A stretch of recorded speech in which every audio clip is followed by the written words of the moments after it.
안녕하세요. 신경과 전문의 문희수입니다. 이 시간 제가 준비한 내용은 삶의 질을 떨어뜨리는 질환, 편두통 바로 알기입니다. 전체 인구의 90% 이상이 경험한다는 국민질환, 두통. 두통 환자의 10명 중 6명은 정기적으로 두통을 경험하게 되는데 대부분은 스트레스와 피로, 수면 부족으로 인한 가벼운 두통인 긴장형 두통을 경험하게 된다. 하지만 병원을 찾는 대부분의 환자는 신경학적 증상을 겪는 편두통 환자라는데 편두통을 일으키는 위험인자만큼이나 치료법도 다양한 편두통의 모든 것. 그 어느 질환보다 정확한 진단과 치료 선택이 중요한 편두통 질환에 대해 자세히 알아보자. 아파도 참는 병, 병이라고 생각하지 않는 병. 하지만 누구나 한 번쯤은 경험하는 병이 바로 두통입니다. 문제는 너무 흔하다는 것이죠. 정기적으로 두통을 경험하는 사람이 전 국민의 65% 정도가 됩니다. 거의 매일 머리가 아프다는 사람도 전 국민의 한 2% 정도가 됩니다. 두통 환자들은 두통이 있을 때마다 고민에 빠집니다. 약을 먹어야 하나? 참아야 하나? 병원에 가야 되나? 검사를 받아야 되나? 머리에 몹쓸 병이 있는 것은 아닌가? 이 고민에 대해서 저와 함께 같이 살펴보도록 하겠습니다. 두통은 크게 둘로 나눕니다. 뇌종양, 뇌출혈, 뇌경색과 같이 뇌 안에 기질적인 질환이 있고 그 때문에 두통이 생기는 경우를 2차 두통이라고 합니다. 하지만 뇌 안에 기질적인 문제가 없고 아무런 두통의 원인이 없는데도 두통이 생기는 것을 1차 두통이라고 합니다. 심한 두통이 있으면서 체형과 같은 채기가 반복되는 그런 편두통, 근육의 긴장 때문에 묵직하게 아픈 긴장형 두통, 한쪽 부위가 콕 전기가 찌르는 것처럼 콕 찌르는 1차 찌름 두통이 여기에 속합니다. 이번에는 2차 두통을 시사하는 두통의 위험 신호에 대해서 알아보겠습니다. 원래 두통이 없었던 사람이 50세 이상에서 새롭게 두통이 발생되면 위험한 신호가 있을 수 있습니다. 두 번째는 한 번도 경험하지 못했던 벼락 맞은 것처럼 시작되는 벼락 두통도 위험인자가 될 수 있습니다. 또 열을 포함한 전신 증상이 동반되는 경우에도 검사가 필요하고 기침, 용변, 성행위 후에 발생하는 두통도 검사가 필요합니다. 또 자세에 따라서 변하는 두통도 좀 눈여겨봐야 되는데요. 누우면 없어지고 일어나면 두통이 생기는 기립두통도 검사 대상입니다. 암 환자, 임신 중인 여성, 항응고제를 복용하는 환자에게 두통이 생겼을 경우에도 검사가 필요하고 수일 또는 수주에 걸쳐서 계속 두통이 심해지는 경우도 검사를 하셔야 합니다. 하지만 2차 두통은 전체 두통의 한 5% 정도밖에 되지 않고 대부분 1차 두통이 95%를 차지하기 때문에 두통이 있다고 너무 걱정하실 필요는 없습니다. 1차 두통, 뇌에는 이상이 없지만 삶의 질을 너무 많이 저하시킬 정도로 고통을 받는 질환입니다. 그렇기 때문에 정확한 진단과 치료가 필요합니다. 1차 두통에 대해서 자세하게 살펴보겠습니다. 1차 두통 중에 가장 많은 두통은 긴장형 두통입니다. 전 인구의 한 40%가 경험한다고 하죠.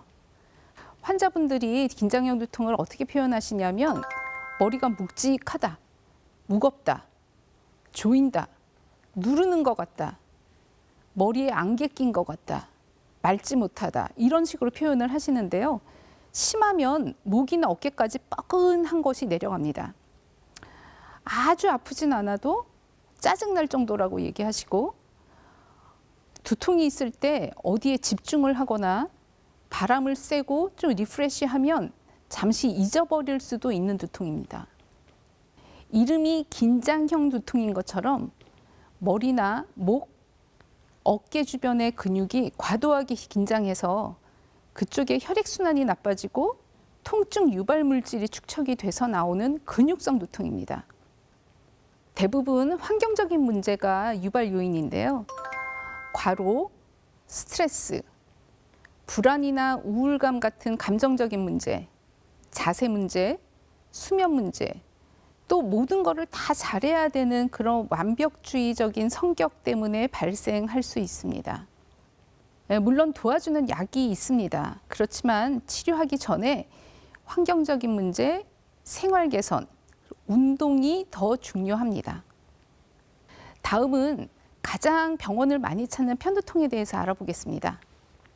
편두통은 세계보건기구가 선정한 질병 부담 2위를 차지한 질환입니다. 그만큼 힘든 질환인데요. 통증이 출산의 고통보다 훨씬 심하다고 되어 있고 본인뿐만이 아니라 가족도 고통을 받는 두통입니다.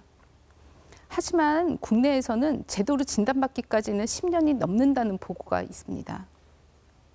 편두통은 이런 두통입니다. 주로 한쪽 머리가 아프고요. 두통 양상은 욱신욱신, 지끈지끈, 머리에 심장이 뛰는 것 같이 박동성 두통이 흔하고 일상생활을 못할 정도로 두통의 강도가 굉장히 심합니다. 두통과 함께 여러 가지 동반 증상이 같이 발생을 하는데요. 가장 흔하게 동반되는 증상이 위장 증상입니다. 체한 것 같고 메스꺼리고 심하면 토하기도 합니다. 또한 밝은 빛이나 시끄러운 소리를 들으면 두통이 더 심해지는데요. 그래서 환자분들이 머리가 아프면 조용한 방에서 가만히 누워 있고 싶습니다. 편두통을 심하게 앓을 때는 피부 감각이 예민해져서 바람이 부는 거에 피부 감각이 예민해진다고 얘기도 합니다. 편두통은 이름이 편두통이라고 붙여서 한쪽 머리가 아픈 두통이라고 알 수도 있지만 한쪽 머리가 아픈 사람은 편두통이 한 60% 정도밖에 되지 않습니다. 양측이 아픈 사람이 40% 정도가 된다고 합니다. 편두통이 시작이 되면 한 4단계를 거쳐서 편두통이 이제 끝나게 되는데요. 첫 번째는 전구기를 거쳐서 조짐기, 두통기, 후구기 이런 4단계로 진행이 됩니다. 편두통 환자분들한테 두통이 시작되는 것을 느끼냐 이렇게 물어보시면 대부분은 두통이 본격적으로 시작하지 않아도 두통이 시작할 것 같은 느낌이 있다고 얘기를 합니다. 거기에 이제 그런 증상들이 전구기의 느낌으로 나타나는 것인데요. 조짐은 편두통 환자들이 다 경험하는 것은 아닙니다. 극히 한 20% 정도만 경험하게 되는데요. 조짐이 있다고 해서 두통이 있을 때마다 또 조짐을 100% 다 경험하는 것은 아닙니다. 조짐이 여러 가지가 있지만 환자분들이 가장 흔하게 얘기하는 것은 시각조짐인데요. 주로 까맣게 보이는 암점이나 아니면 아주 밝은 빛을 봤을 때 남는 잔상 같은 그런 밝은 빛이 보이는 사람도 있고요. 어떤 분들은 이제 지그재그선, 이 지그재그선이 이렇게 생겨서 점점 커지는 양상도 있고, 그다음에 성광 모양의 섬광이 보이기도 합니다. 일단은 작은 부분에서 생겨서 점점 커지고 보통 한 20-30분, 길게는 1시간 정도까지 지속될 수 있습니다. 이 시각 조짐이 끝나면서 두통으로 연결되는 경우가 많습니다. 환자분들이 묻습니다. 편두통이 왜 나게 생겼습니까? 라고 물으면 저희 의사들은 이거는 유전적인 문제입니다. 타고난 문제입니다. 라고 얘기를 합니다. 편두통 환자분들은 태어날 때부터 뇌와 뇌신경, 혈관, 이 통증이랑 관계에 있는 구조물들이 예민하게 타고났다라고 얘기를 합니다. 이런 편두통이 있는 환자들한테 스트레스 유발 요인이 들어오면 이 뇌 안에 있는 뇌신경, 뇌혈관을 건드려서 뇌막주에 이제 3차 신경이 먼저 자극을 받습니다. 자극을 받으면 그 신경에서 신경 전달 물질이라는 게 나오거든요. 그 신경 전달 물질이 나오면 그 주위에 염증 작용이 일어나고 그 염증 작용 때문에 혈관이 확장이 됩니다. 혈관이 확장이 되면서 뇌의 통증 회로가 스위치가 탁 켜지는 역할을 하는 거거든요.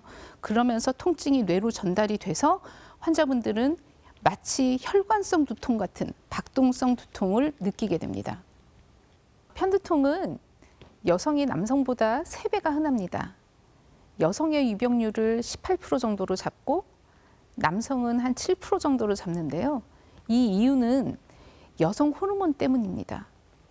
초경이 시작하면서 여성의 두통률이 올라가고 그다음에 두통이 생리하고 배란 사이클을 타게 됩니다. 임신기에는 상당히 두통이 호전이 되고 출산한 다음에 다시 두통이 악화가 됩니다. 그리고 완전한 폐경이 되면 여성 호르몬의 그런 굴곡이 없어지기 때문에 두통이 많이들 호전된다고 합니다. 환자마다 두통을 유발하는 유발인자는 조금 차이가 있습니다. 그래서 나만의 유발인자가 무엇인지 조금 잘 들여다 봐야 되는데요. 가장 유명한 것은 스트레스입니다. 또 호르몬 변화에 따라서도 두통이 생길 수 있기 때문에 생리기, 배란기 이 사이클에 따라서 두통이 생겼다가 좋아졌다가 하는 경우도 많습니다. 또 외부 자극, 특히 진한 냄새, 시끄러운 소리, 밝은 빛을 받으면 두통이 생기는 경우가 많고요. 그다음에 생활 패턴의 규칙성이 깨질 때 두통이 많이 생깁니다. 수면하고 관계가 많은데요. 수면을 너무 조금 자도 당연히 두통이 생길 수 있겠죠. 하지만 너무 많이 자도 두통이 생깁니다. 내가 너무 피곤해서 조금 푹 잤는데 그 두통이 푹 잔 두통이 두통을 유발할 수도 있습니다. 낮잠을 자거나 늦잠을 자도 생기고요. 식사도 굶어도 생기고 과식을 해도 생기고 야식을 안 하는 사람이 야식을 하고 주무셔도 다음날 두통의 확률이 높아집니다. 날씨하고 관계 있는 사람도 있고 온도 변화에 관계 있는 사람도 있습니다. 과도한 카페인 때문에도 두통이 유발할 수 있고요. 계속 커피를 먹던 사람이 주말에 커피를 안 먹어도 두통이 생길 수 있습니다. 과도한 운동 때문에도 두통이 유발될 수 있습니다. 근데 환자마다 단 하나의 유발인자로 편두통이 유발되는 것은 아니고요. 여러 개를 가지고 있고 그 여러 개가 같이 쌓이면 두통으로 유발이 된다고 생각을 하고 있습니다. 물론 체력적인 요소도 관련이 있습니다. 뇌 안에는 통증으로 넘어가는 턱, 인계치, 이런 한계치가 있는데요. 이런 유발인자가 쌓여서 이 턱을 넘어가면 두통이 시작이 되게 됩니다. 이 턱을 통증의 역치라고 합니다. 뇌의 역치, 그 통증으로 넘어가게 하는 턱이 낮아지면 약한 자극에도 쉽게 편두통이 발생합니다. 뇌의 턱 역치가 높아지면 웬만한 자극에도 편두통으로 넘어가기 어려워지면서 편두통이 잘 발생하지 않습니다. 잦은 두통을 방치하면 뇌의 역치가 점점 감소합니다. 그 말은 곧 점점 뇌가 예민한 뇌로 변한다는 소리인데요. 약한 유발인자에도 쉽게 두통으로 발전하는 그런 상태로 변화하게 됩니다. 이러한 상태를 만성 편두통이라고 하는데요.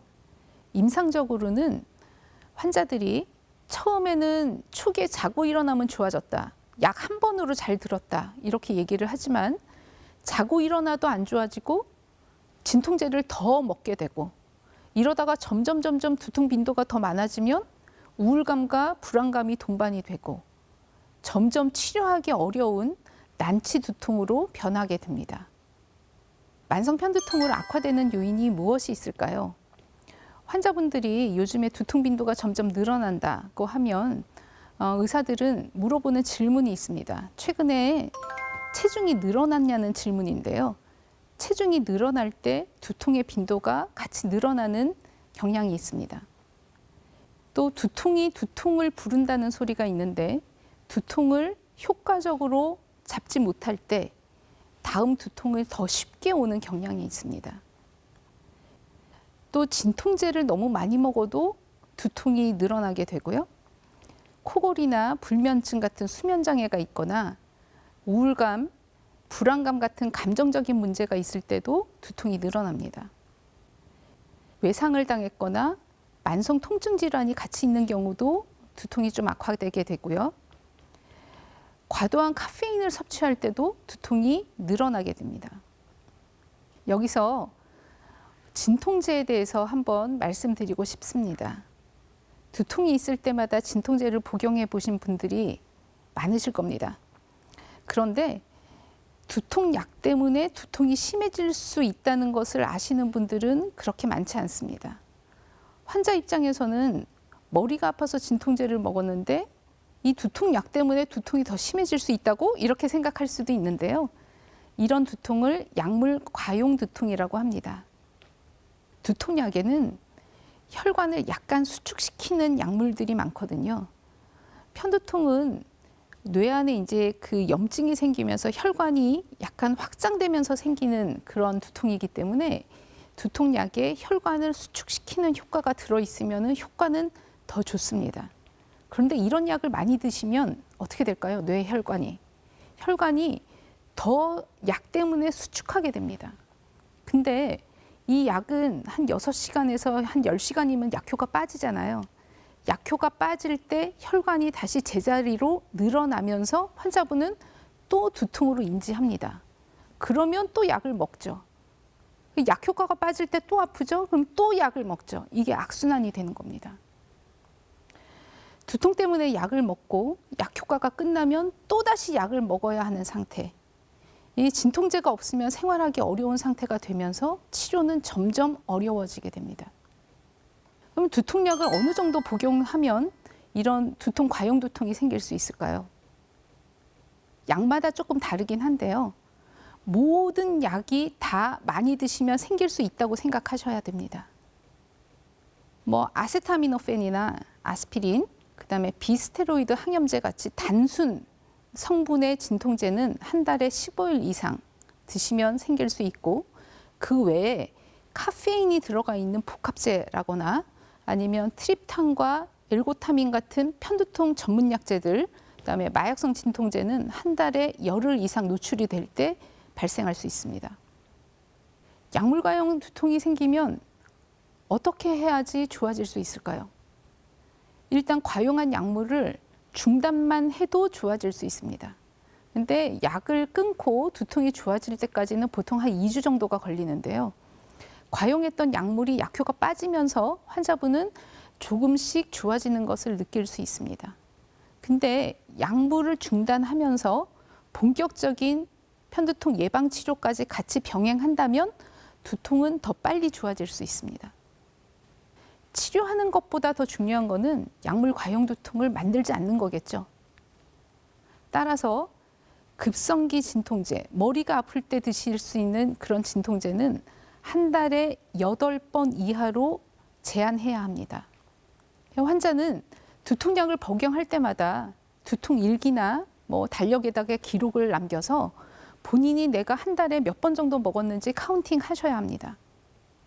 다음은 편두통 치료에 대해서 살펴보겠습니다. 치료의 첫 단계는 나의 두통에 대해서 바로 아는 것입니다. 거기에 두통 일기가 도움이 되는데요. 저희가 두통 일기를 체계적으로 잘 적으라고 교육합니다.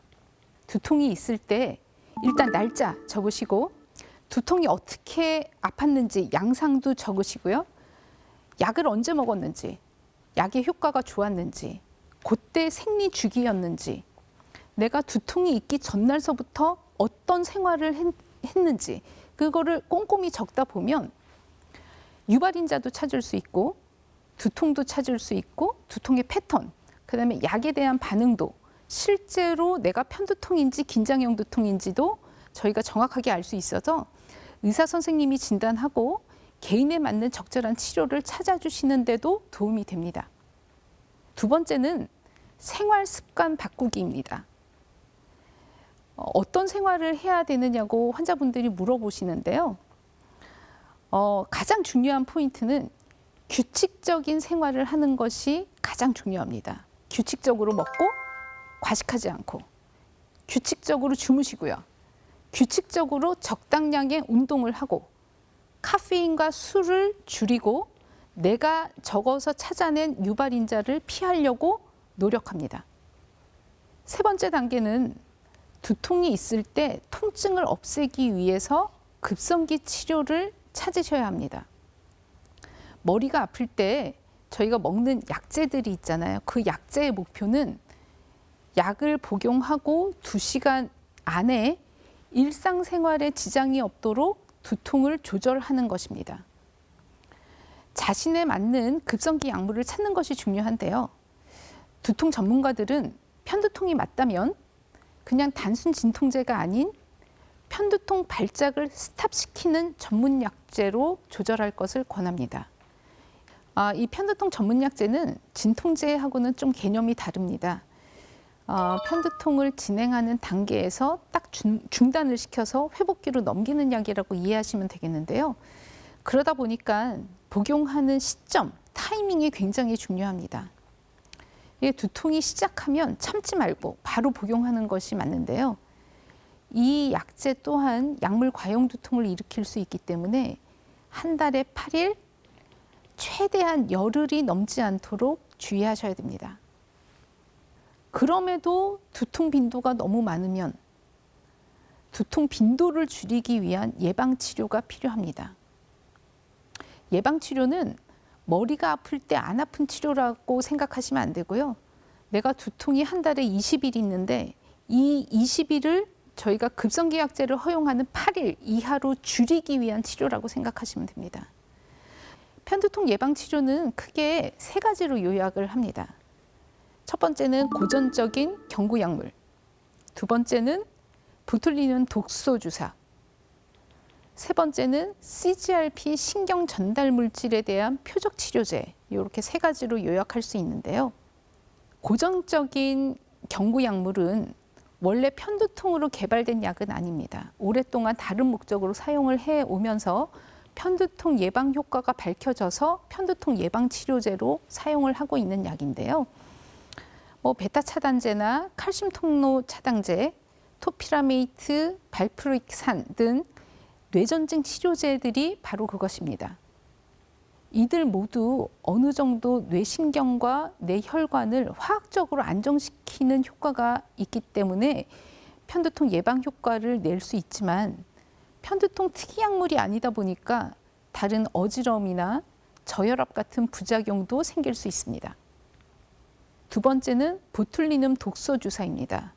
일명 보톡스 주사라고 많이 알고 계시는데 그런데 이 주사가 편두통을 일으키는 3차 신경 주위에 맞으면 그 3차 신경과 혈관을 안정시켜서 편두통 빈도를 줄이는 효과가 있다고 알려지면서 편두통 예방 치료로 사용을 하고 있는데요. 맞는 부위는 미간, 이마, 측두 근육, 후두부, 어깨까지 주사를 하게 됩니다. 부작용이 적고 전신적인 효과가 아닌 국소적인 효과를 기대할 수 있기 때문에 굉장히 장점이 많죠. 그리고 한 번 주사를 맞으면 효과가 3개월 정도 지속되는 것도 큰 장점이고요. 경구 약물을 썼는데 효과가 충분하지 않거나 아니면 내과적인 문제, 지병이 많은 경우 아니면 드셔야 되는 약물이 많은 경우에 굉장히 좋은 선택이 될 수 있습니다.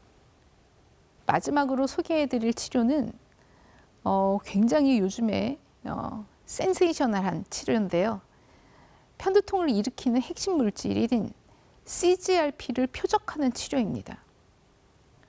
3차 신경에서 분비되는 CGRP가 뇌 안의 통증 회로를 스위치를 켜는 역할을 한다고 설명을 드렸었는데 이 CGRP를 차단하면 편두통으로 연결되는 것을 굉장히 많이 막을 수 있습니다.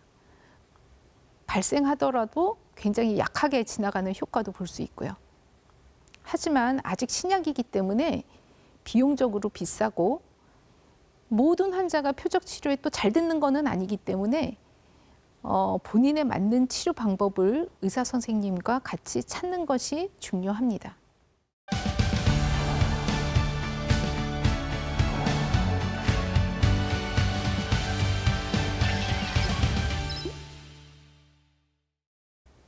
시청자분들께서 두통과 관련해서 저에게 많은 질문을 보내주셨습니다.